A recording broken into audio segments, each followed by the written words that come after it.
There are places on this earth that refuse to make sense.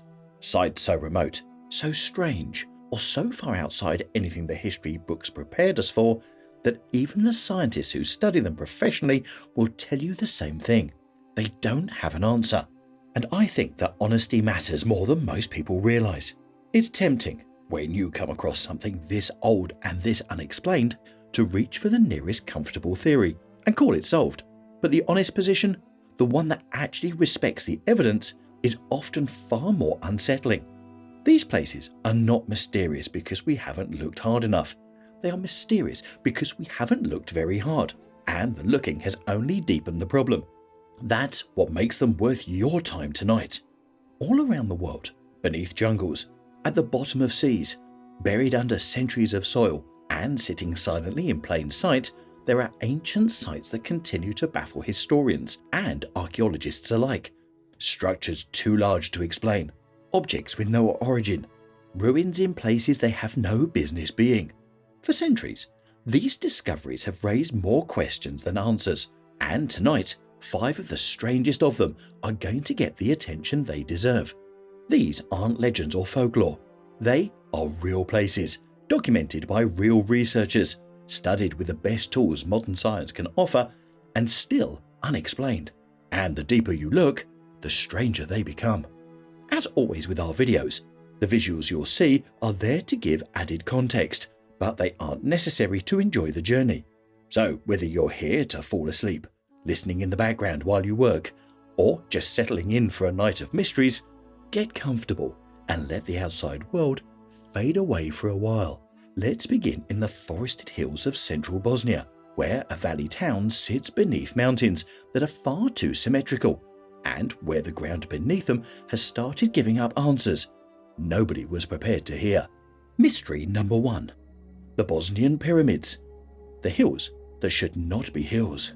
In 2005, a Bosnian-American researcher named Semir Osmanagic was visiting the town of Visoko in central Bosnia, about 30 kilometers northwest of Sarajevo, when he noticed something that most people who had lived in the valley their entire lives had stopped seeing entirely. The hills surrounding the town were too regular. One of them in particular, a forested rise known locally as Visotica Hill, had 4 faces that aligned almost precisely with the cardinal points of the compass. Its slopes were too flat, too symmetrical, too consistent in their angles to match what erosion alone normally produces. Osmanagic publicly claimed it was a pyramid. The announcement was met, predictably, with enormous skepticism from the mainstream archaeological community. What followed over the next 2 decades was considerably harder to dismiss. Excavations on the surface of Visotica Hill uncovered large flat stone slabs, forming the outer layer of the hill beneath the soil. The slabs are made of a concrete-like material, a mix of gravel, sand, and a binding agent that has been analysed at multiple European laboratories. The results have consistently shown that the material is not natural. It was manufactured. Its compressive strength tests at values comparable to modern industrial concrete, and in some laboratory analyses, higher. The composition includes properties not found in the naturally occurring geology of the area. The slabs are regularly shaped and stacked in courses. They were put there by someone. Beneath Visotica and the surrounding hills, a network of underground tunnels runs for several kilometers. These tunnels, known locally as the Ravni tunnels, were partially excavated and found to contain stone monoliths and dry stone walls at intervals along their length. The air inside the tunnel network has been measured at elevated negative ion concentrations and unusually low carbon dioxide levels compared to outside air. Researchers have noted that the electromagnetic field inside the tunnels is lower than the surrounding environment. 80 meters below the top is a network of underground tunnels under the pyramid. And this entrance on the topographic map is also 280 meters below the top of the pyramid. None of these properties are standard features of natural cave systems. They suggest, to those who have investigated them, that the tunnels were shaped and maintained deliberately. Radiocarbon dating of organic material found under the stone slabs on the pyramid's surface has returned dates in the range of 25 to 29,000 years ago. If those dates are accurate, the Bosnian pyramids would predate every known pyramid on Earth by an extraordinary margin. They would be the oldest large-scale construction project in human history by a factor of several. The mainstream archaeological position holds that this is impossible, that no human culture 25,000 years ago possessed the knowledge or organization to build on this scale, and attributes the dates and the stone formations to natural geological processes, enhanced by selective interpretation. The debate has not been settled. The European Association of Archaeologists issued a statement calling the project a misuse of resources and dismissing the claims, but the laboratory analyses of the concrete slabs have not been adequately refuted. The tunnel network exists and has been physically walked. The geometry of the hills has been measured by satellite and found to be more regular than natural formation typically produces. The arguments on both sides are real, and the evidence sits in the middle, waiting for a resolution that has not yet arrived. Visoko itself was historically significant, long before Osmanagic arrived. It served as the medieval capital of Bosnia, and the hill was the seat of Bosnian kings. If there is an ancient structure beneath the medieval settlement, it would not be the first time in archaeology that one civilization built upon the ruins of something far older and far stranger. The hills above Visoko are still forested. Most of their surface has never been excavated. Whatever is beneath them has barely been touched. Mystery number 2. The underwater ruins of Cuba, a city the ocean swallowed. In 2001, a Canadian exploration company called Advanced Digital Communications was conducting a sonar survey of the seabed off the western tip of Cuba in the Yucatan Channel as part of a broader effort to map potential oil pipeline routes and locate historical shipwrecks. What their equipment returned was not a shipwreck. The sonar images showed a flat, smooth plane of ocean floor at a depth of approximately 600 to 700 meters, interrupted by what appeared to be geometric structures, symmetrical shapes, regular angles, forms that, in the sonar data, looked like the foundations of large buildings arranged in patterns consistent with urban planning. The lead researcher, Paulina Zelinsky, subsequently deployed an underwater robot with video equipment to the site. The footage captured large, dark blocks of stone on the ocean floor, some estimated at several meters across, arranged in what appeared to be rectilinear formations. Not only am I more convinced, but I have much more clear vision that we are dealing with our prehistory, and there were very few traces left. These traces were in difficult access areas. There were shapes that resembled roads or causeways. There were what looked like pyramidal structures. The footage was grainy and the depth made detailed examination difficult, but it was enough for Zelinsky and her team to make a public announcement. They believed they had found the remains of a submerged city. The announcement drew immediate and intense scientific scrutiny and significant skepticism. The primary objection was geological. For the sea floor at that location to have once been dry land, the sea level would have had to have been 600 meters lower than it is today. The last time sea levels were anywhere near that magnitude of difference was far deeper in geological time than any known human civilization, which would make the structures older than our entire species in its current form, if they are structures at all. Most geologists who examined the sonar data proposed that what was being interpreted as architecture was more likely the result of natural fracturing processes. Granite and basalt fracture in straight lines. Tectonic activity can produce regular, angular formations that resemble constructed surfaces when viewed in low-resolution sonar. The problem is that the footage does not entirely support that interpretation either. Natural fracturing does not typically produce the variety of form and apparent spatial organization visible in what was recorded. Subsequent expeditions to the site have been limited, partly by funding and partly by the technical difficulty of working at that depth for extended periods. A full archaeological survey of the area has never been conducted. The structures, or formations, depending on whose interpretation you accept, have never been physically examined at close range by trained archaeologists with proper equipment.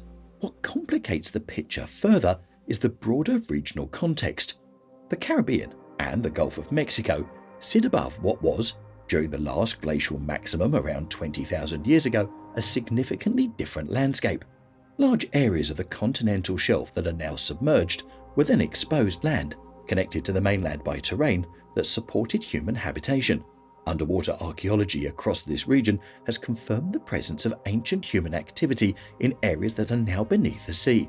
Stone tools and animal bones have been recovered from submerged sites in the Yucatan. The famous underwater caves of the Mexican Caribbean contain human skeletal remains, dating back more than 12,000 years, preserved in what were then dry cave systems, before rising sea levels flooded them. The Cuban site sits at a depth that is harder to reconcile with known sea level history, but the sonar data exists. The video footage exists. The structures, whatever they are sitting on the floor of the Yucatan Channel. The question of whether they were made by human hands or shaped by geological forces has never been definitively answered because no one has yet done the work required to settle it.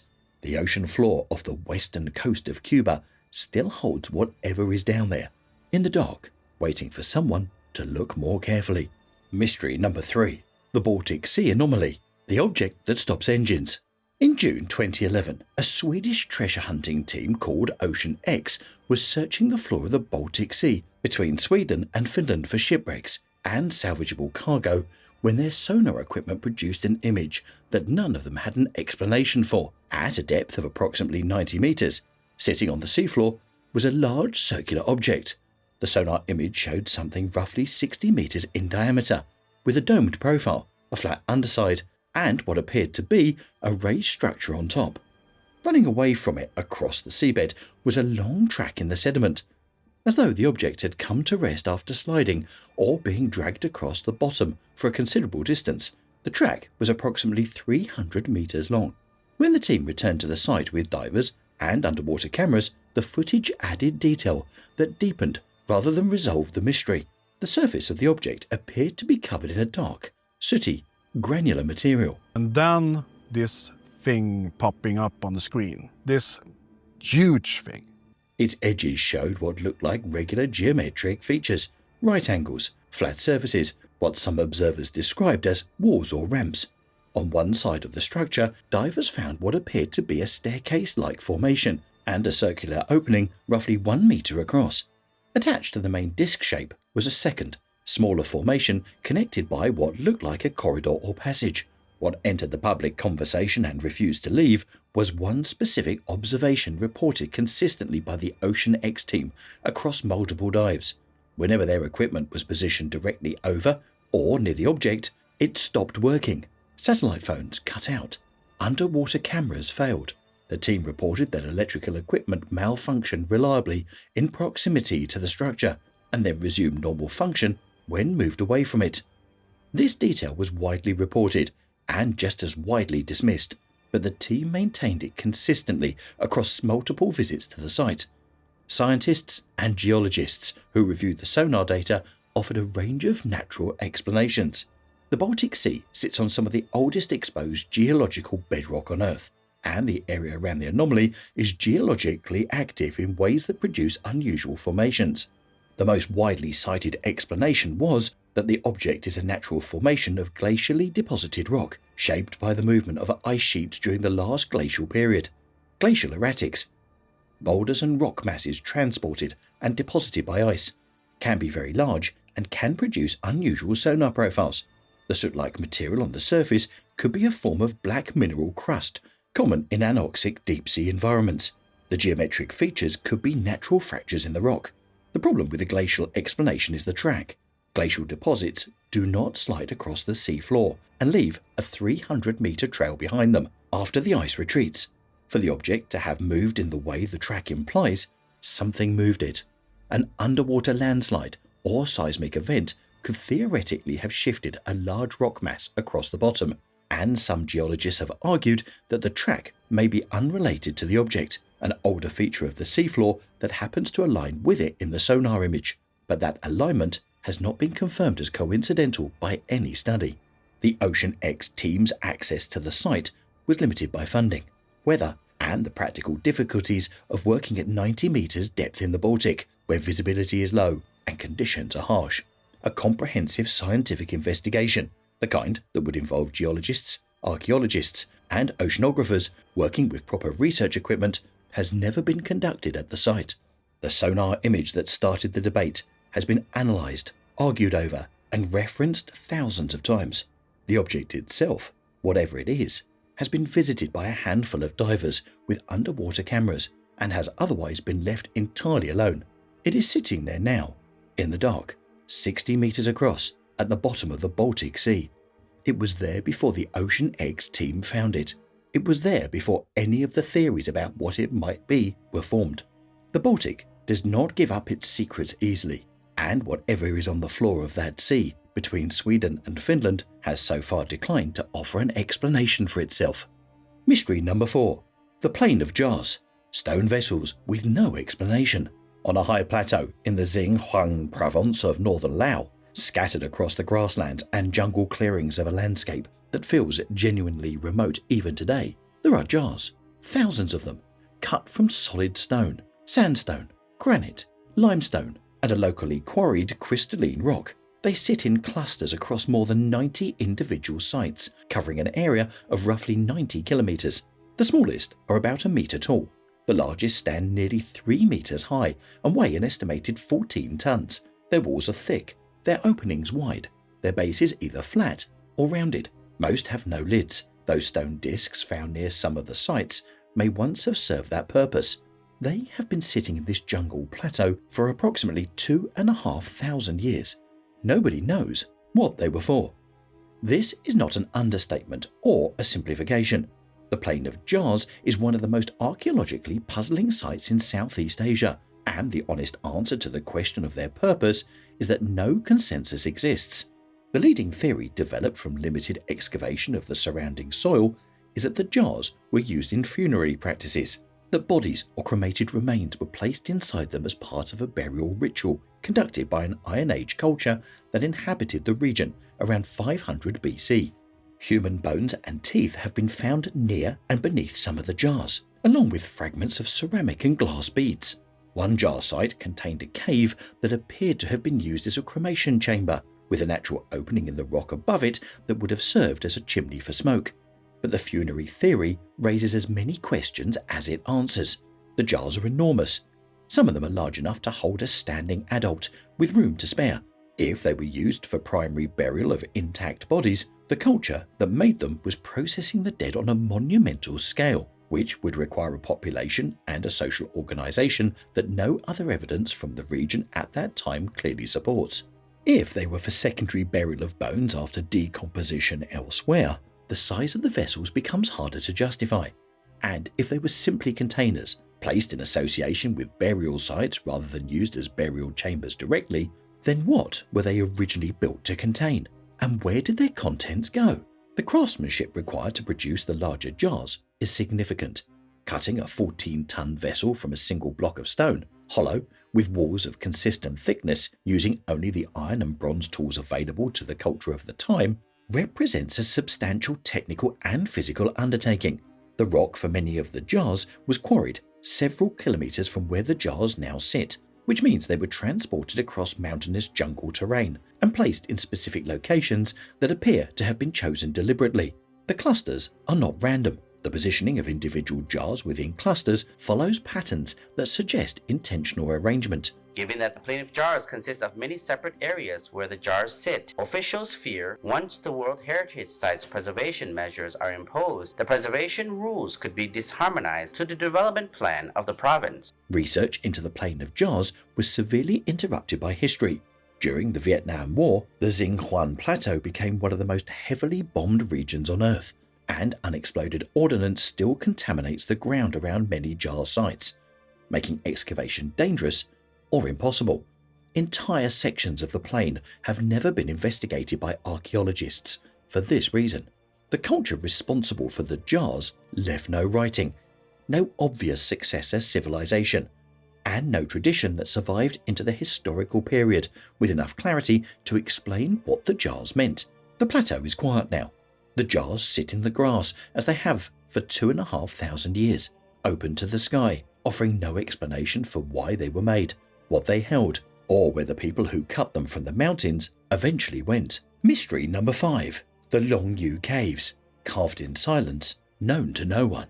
In June 1992, a farmer named Wu Anai in Longyu County, Zhejiang Province, China, decided to do something his neighbours had never thought worth attempting.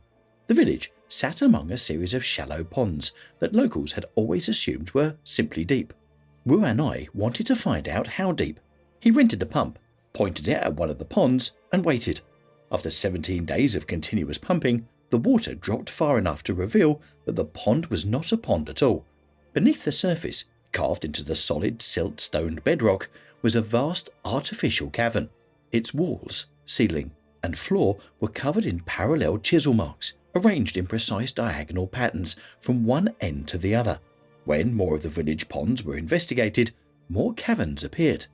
Then more. Today, at least 24 of these caves are known to exist beneath the fields of Longyu.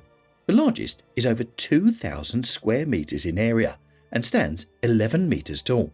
Together, they represent the removal of an estimated 1 million cubic meters of solid rock. 1 million cubic meters by hand. These ponds were so deep that they provided the entire village's water supply, and people had tested them over the years with putting down long sticks of bamboo to try to find the bottom, and in none of them were people ever able to measure the depth and get to the bottom of the pond. That figure alone would make the Longyu caves remarkable. What makes them genuinely inexplicable is something else entirely. In a region of China, with one of the longest continuous traditions of written record-keeping on Earth, the caves do not appear anywhere. No ancient text mentions their construction. No dynasty recorded commissioning them. No legend, no folk story, no passing reference in any scroll or chronicle from any period has ever been found that acknowledges their existence. The people who lived directly above them for generations had no idea they were there. The water in those ponds was not incidental. It was, as far as anyone can tell, the only thing that had kept the caves from collapsing, and it had also kept them hidden for what archaeologists estimate to be approximately 2,000 years. The interior of the caves is not rough. This is not the work of desperate or improvised digging. The chisel marks covering every surface follow the same precise diagonal angle consistently across all 24 caverns, which means the work was coordinated. A single plan, executed by a large, disciplined workforce following shared instructions. The columns left standing to support the ceilings are positioned with structural care. The proportions of the spaces are deliberate. Some chambers have flat interior walls that meet at angles, suggesting a conscious architectural vision rather than simple extraction. Archaeologists have proposed numerous purposes. The caves may have been storage facilities for grain or military equipment, though no infrastructure for either has been found inside. They may have been tombs, though no human remains, grave goods, or burial markers have appeared in any of the 24 chambers. Some researchers have suggested they were quarries, with the removed stone used for building projects elsewhere, but the uniformity and decorative consistency of the chisel patterns across every surface argues against purely functional excavation. These marks were not left by workers trying to get stone out as efficiently as possible. They were left by workers following a pattern, and no one has explained what that pattern meant. Dating attempts place the construction in the Qin or Han dynasty, roughly 2,000 years ago. Both of those dynasties left extensive records of major engineering works. The Great Wall is documented in detail. The construction of the first Emperor's Tomb complex involved hundreds of thousands of workers and generated records that survive to this day. The Longyu caves, which required an effort comparable in scale to some of those projects, generated nothing. No emperor claimed them. No general ordered them on record. No single name has ever been attached to their creation.